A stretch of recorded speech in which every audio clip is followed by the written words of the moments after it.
Hi, I'm Peter Kovessy, the head of content at the Ottawa Business Journal. Welcome to the Ottawa Real Estate Show, a new online broadcast dedicated to commercial property in Canada's capital.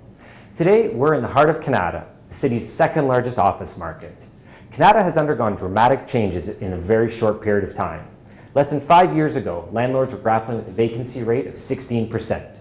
Today, that's in single digits for the first time in a decade, as a new wave of tech firms, as well as some creative thinking on the part of landlords, helps to reshape the market. In just a moment, we'll be speaking with Sprung, the Director of Leasing at KRP Properties. But first, we're going to speak with Andre Martin, a partner at Mann Lawyers and leader of its business law group. Mann Lawyers is a full-service law firm here in Ottawa and a sponsor of the Ottawa Real Estate Show. They have more than 30 lawyers and experts in all practice areas, including corporate, commercial litigation, labor and employment law, as well as real estate, among other areas. Andre, thank you so much for joining us. Hi, Peter. Thank you for being here. One of your specialties is commercial leasing. Can you tell us about some of the common pitfalls that you encounter in your practice? Oh, there are quite a few, depending on the size of the tenant. One of the ones that are often most overlooked would be near subleasing. For smaller landlords who don't have sophisticated leases that provide for the appropriate conditions for authorizing a sublet, they may find themselves with a new subtenant that they never intended to have. So very important from a landlord's perspective to have the appropriate conditions such as creditworthiness, use tied to any kind of consent for a sublease. Also really important in those types of leases to make sure that any of the rent, the minimum rent that's being charged by a tenant to a subtenant, not be in excess of the rent that the landlord was originally charging. And if it is, that be properly attributed back to the landlord. From a tenant's perspective, again, you have to focus on the use to make sure that you have a space that you can market. If you need to sublet to move to a larger premises or whatnot. Also something that tenants often overlook is, and typically in leases, once you ask for or request consent for the sublease, the landlord typically has the right, if they do not approve that request, to terminate the lease. That can sometimes catch up tenants and allow landlords to reacquire space that the tenant wasn't anticipating. You made a lot of good points there just about subleasing space. What is one key takeaway or one piece of advice that you often give your clients in your practice? Devil's in the details, especially in leasing. There are only maybe 4 or 5 conditions that the court will read into a commercial lease, so everything should be in writing. If it's not in writing, for instance, if there was no prohibition against subletting or assigning a lease, in your lease, a tenant could be free to assign or sublet to whoever they want. So yeah, devil's in the details. Take your time. It's a lengthy document, but when you think about it, it's a large value contract. It's covering large rental payments over a long period of time. So it's important to get it right. Well, thank you so much for joining us and sharing your expertise. I was glad to be here. Thank you. That was Andre Martin, a partner at Mann Lawyers. His contact information can be found at mannlawyers.com. Another supporter of the Ottawa Real Estate Show is real estate services firm CBRE, and I'm joined by Shawn Hamilton, the Managing Director of CBRE here in Ottawa. Shawn, thank you so much for joining us. Hi, Peter. And a big thank you to our host today, Sprung. Thank you so much for having us here and joining us. Thank you, my pleasure. So before we get right into it, I want to acknowledge a significant professional milestone for yourself. It's my understanding that you're celebrating 20 years with KRP Properties this year? Yes, 20 years, although it seems like it's been only like a couple. But yes, it's been a long stint, and I've enjoyed it, and looking forward to the next 10. Well, congratulations. Thank you. So I was wondering if we can draw on some of that experience and just sort of set the stage. I know it's really going to be really hard in just a moment, but describe the evolution of the Canada office market from your perspective. Goodness.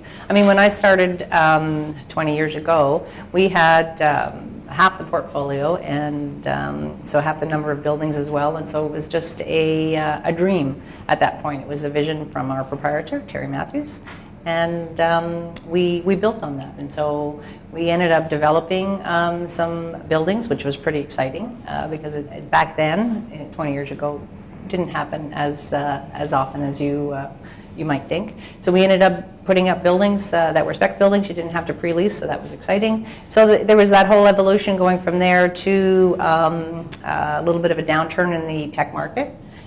We've had our highs and lows over that period of time, but right now we're pretty much on a high. You have to understand how visionary both the likes of Terry Matthews and Canderel were back in the mid-90s. When they bought several hundred acres from Campo here, and when Canderel bought essentially vacant farmers' fields, the real estate community were scratching their heads. It's like, who's going to go here, right? There was some quasi-industrial buildings left behind by former industries. There was a Newbridge at the time in Mitel, but that was it. And then the boom came, and buildings went up, and then the boom went the other way, and buildings were vacated, and it's been like the last 17 years of recovery. But I think it's safe to say in the last 20 years, we have probably seen more happen in Canada in terms of boom, bust, and echo, if we can call it that, in terms of building, in terms of subleasing, in terms of people coming and going than anywhere else in the city. Absolutely. Arguably the country, really. Yeah. I agree with that. I mean, that's why we were kind of dubbed Canada North, or Silicon Valley North, I should say.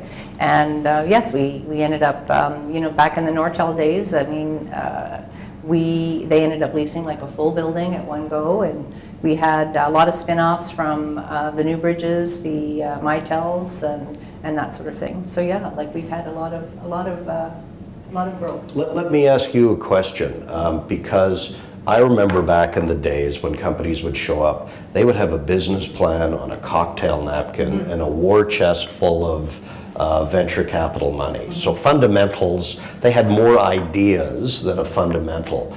What are you seeing in terms of the tenant of today, in terms of how they are as a running business compared to the dreamers? It's sort of a leading question, I know, but in terms of the people who were, just dreaming in the late 90s. Well, I remember back then, I can remember sitting across the table with the VC group, and it was pretty much that. It was, okay, we'll lease the building, and at that time I said, okay. I said, well, we need some kind of security, and they cut us a check for $1 million right there, saying, let's go, let's do it. And in the end, they didn't end up populating a third of the space.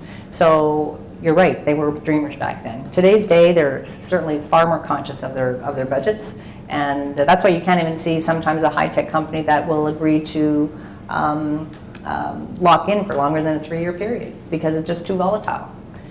I think that a lot of the companies today are a little bit more secure, just because of the economy, because of business and such. So it's a little bit different. So Canada was always seen as the risky Wild West compared to the government saturated downtown. Would you say that these improved fundamentals take some of the risk out of things, or make it a little less precarious than people might think? I think so. I mean, it's evolved as far as the types of high tech now, as it was way back when. Now you're dealing with, it's far more innovative. You're dealing with clean tech, security, defense, a number of things, and a lot of them that do work for the government as well. So there's a diversity here that's a little bit different than it was 20 years ago. I was wondering if we can dive a little bit more in depth into that and talk about what we've seen in the last 5 years. Again, obviously, a decade ago, we did have the downturn with the downfall of Nortel. Right at the same time that we had the financial crisis. What's been driving the recovery here from a commercial real estate perspective? Are there certain tenants that are really ones to watch that have been taking up space? What has helped the KRP Properties in recent years? Well, I think recently is just the type of tech that you're seeing, and as the park has grown, the tech park has grown. There's a lot of talent here, and so tech. I'm trying to think of the word attracts tech is what I should say. Tech attracts tech, and so because of all this new tech and the talent in Ottawa. And the institutions here and such, I think that's what's driving it. It's a place to be. They feed off each other. There's just a large talent pool that they can grow. Would you say that growth is dependent upon outside, from businesses coming outside of Canada, or from businesses growing from within Canada? I would say primarily within. Really? Right? Yeah. We've had... That's exciting. Yeah, it is. And a lot of the tenant growth, I mean, there's a lot to do with acquisitions, I find. So you will have some outside that are coming in from the U.S., the bigger conglomerates that are coming in and picking up some of these smaller companies. But for the most part, we are seeing, as far as expansion, is all tenant growth. It's all tenant growth. So we're becoming sort of, I use the expression, a self-priming pump. In other words, we're now generating our own tenancy, our own growth. Yeah. That's real power in that. It is. Are you seeing any influx? We certainly have, how do I put it, more liberal immigration policies than our friends to the south right now. And given the availability of talent and the war for talent, are you seeing any migrations coming from American companies to Canada as a result of, and I'm not wanting this to be a political discussion, but more so as a result of immigration policies, or at least having access to greater talent in Canada? Are you seeing? I'm sure that that's part of it. Yeah. I really do. I think that we've had more involvement with the educational institutions, and so you have a lot of people abroad in the U.S. and such that will come to school in Canada because of the programs that they have here. And so I think it's all interrelated for sure. Shawn, last month we were in Clipfolio's new downtown office, and we've talked a lot about the rise of urban tech.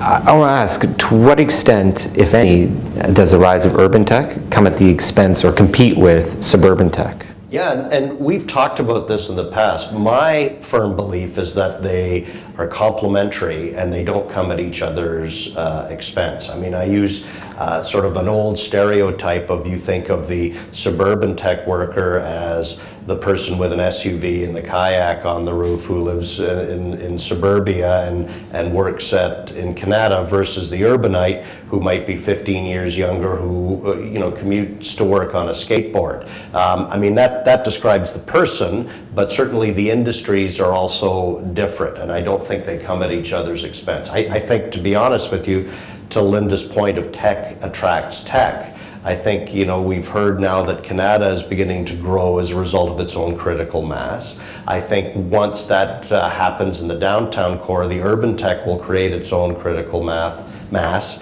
but then the combined forces of Ottawa's suburban and urban will again create further growth. So I think it's a misnomer. I mean, certainly everyone's struggling for talent, but they're different. They're different animals completely. Do you ever find yourself going head-to-head with downtown landlords, or are they? No, we don't, and I agree with Shawn. I mean, they are two different markets. It's a different demographic. We've always felt that who wants to be kind of urban versus Canada North. I know that we've had some larger groups here that have been really successful that have thought about moving closer to town and such, and so they've gone out, and we thought we were, we might lose them altogether. They went and did focus groups with their teams and really researched it thoroughly, and they found that it was just made more sense to stay in Canada. But I think it's just a hit and miss. It's really what the demographic is, your employees, what they're looking for, that sort of thing. So I don't think we compete. I think we complement each other.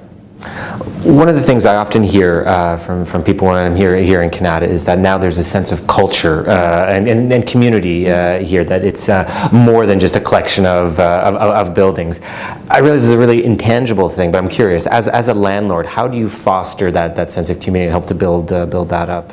So one of the things that we find a lot with our tenant base is that they ask us how to help them keep the talent within Canada. And so they can do their part within the organization, but I said we need to then see what we could offer and help with this whole community and this culture. And so we've done that by creating the community hub. We collaborate with the Canada North Business, Canada Business North, and we have the lifestyle out here is a little bit different. You have bike paths, you have we have daycares, we have food truck services, we have different programs that we offer that we make available to all the employees here.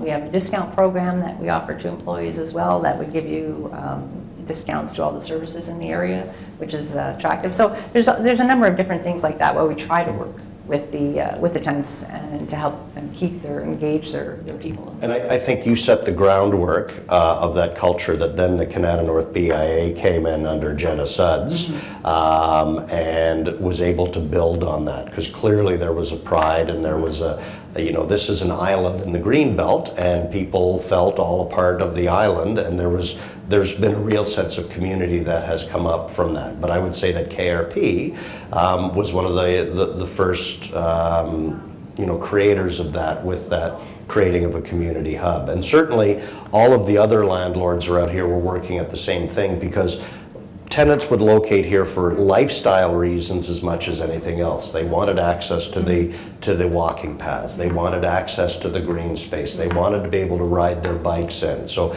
this was the first place in the city that had showers and locker rooms built for employees. So there was obviously a desire and a need that KRP and other landlords harnessed, that the BIA have now accelerated, that have created that sense of us, which again might be a contributing factor to why tech begets more tech. We only have a minute left, but I want to ask both of you, at what point might we start to see new development kick off here in Kanata? Well, I'm hoping sooner than later, so I'm excited about that. Our vacancy is fairly low, and there's a lot of interest out there and demand. And we do have a plan in place for another building, 150,000 square foot building, that we're hoping that we could maybe break ground sooner than later. So we are excited about that opportunity, because we need that. There's just a lack for space right now. And I think it will be the first building that will be the hardest, not to fill, to kick off. And my prediction is that once it's kicked off, that we will see subsequent development happen on the heels of that. I think it's just the seal needs to be broken, and then there will be, I don't want to say an influx, that might be overly optimistic, but then I think we can probably start to see some more steady growth. So I would hope that in the next 18 months, we'll see something. Again, we've got the largest group of 20,000 square foot and up tenants in the city. It doesn't take many of them to fill or to kick off a building. And once we get that, then I think that will give permission for other tenants to consider the same thing. So hopefully in the next 18 months, that's me based on what I'm hoping. There's different demand out there. I know that, like, we ended up recently leasing a whole building, and it was to a group that's funded through the government, and it's to engage 150 students from colleges and universities, so that are in an engineering program. So it's a 2-year engineering program. So there's these type of arrangements that are being done, and they're just going to take off. Fantastic. Linda, thank you so much for having us here and for joining us on the Ottawa Real Estate Show. Appreciate that. Thank you. And a big thank you to both of our sponsors, Mann Lawyers and CBRE. If you're watching this on Facebook or YouTube, you should check us out at obj.ca. We publish local business news daily on tech, tourism, real estate, and other issues. We also have a free daily e-newsletter that you should subscribe to. And we do a lot of great content and digital marketing for some really cool organizations and businesses right here in Ottawa. So check us out, obj.ca. I'm Peter Kovessy from the Ottawa Business Journal. Thank you so much for watching, and we'll see you again in a few weeks.